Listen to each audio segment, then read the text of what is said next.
Hello and welcome to Castle Story Prototype.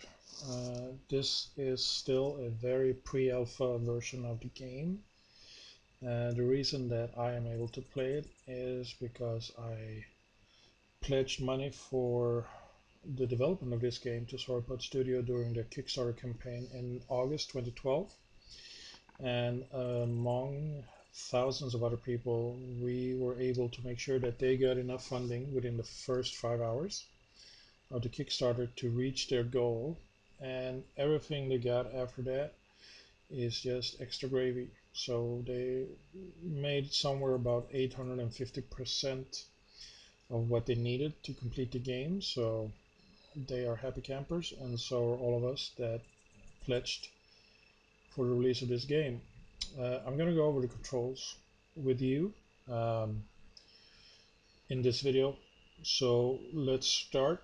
Um, at the bottom left, you see the number 5, and this is the number of units you have to control, or bricktons as they're called. There's also 3 different groups. Each group has their own work or order system. You have the builders, which builds the castle, scaffoldings, rope bridges, well, not rope bridges, but bridges, as well as catapults. They can also do some demolishing of terrain or leveling out of terrain if needed. Then you have the miners, which are the main group of people or bricktons that gather their stone resources for you by digging down into the soil as well as making tunnels. Then you have the lumber mills or the lumberjacks, which cut down trees as well as pull the trees or gather the logs on top of your stockpiles. The same is what the miners do. They also gather the materials and put them in stockpiles for the builders to use later on. Now, to move these units here, left clicking on them, let's start with a camera movement first.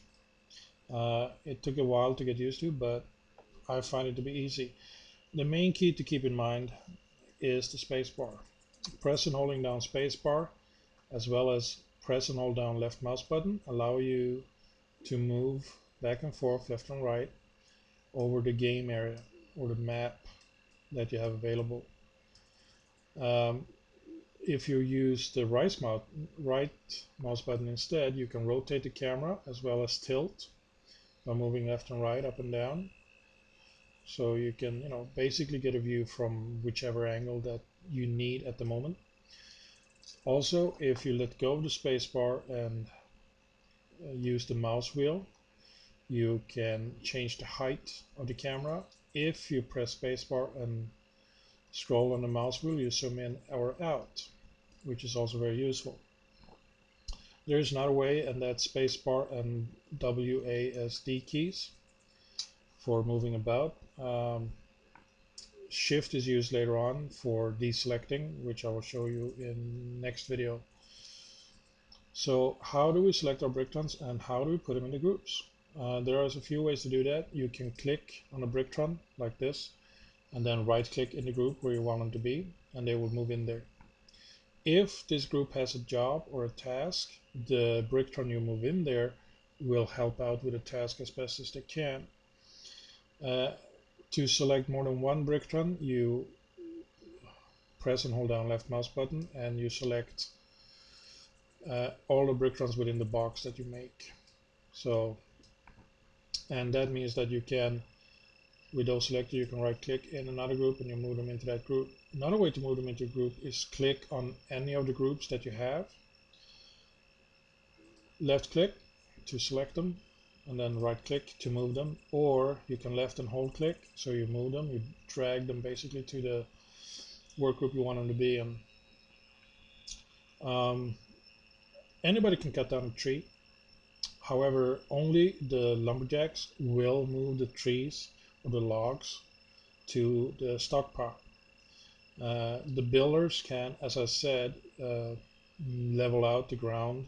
When you will notice this when you start building castles, that some bricks that you place out cannot be placed because the terrain may not be level. So you can use that builder to level out the terrain for you so you can build continue building your wall. But again, that's something that we'll go over in the next tutorial. Right now, I think that's basically it for the. Wait, we haven't talked about how to move them around. You select them in any way that you want based on what I told you, and you right click on the ground just to make them walk there. If you want them to perform a task, like let's say I want Jojo here to cut down a tree, I have Jojo selected and I right click on the tree, and even though he might not be part of the lumberjack group, he will still cut down a tree. I can select a builder to do that. He was a builder though, so I can take a miner as well. This person here, Decay, he is the lumberjack, so he picked up the log because he is just waiting for a stockpile to be available for him. So that's what the lumberjacks do. They cut down and move the logs to the stockpiles. The builders use logs from the stockpile as well as stone blocks, which the miners that we have here will will gather when you tell them where to mine or where to dig a tunnel. But a miner can also be used to cut down a tree. But again, they will not move any of the logs. There is physics in the game, so if you cut down a tree by the edge here, there is a risk that will fall over and land in the ocean very far down. Right now, I don't really know a way to prevent that from happening. So for now, there is plenty of wood, so I doubt you'll run out for your castle. So we will cover the main or the basic construction in the next video. This is Oberon Blade, signing out. Thank you for now.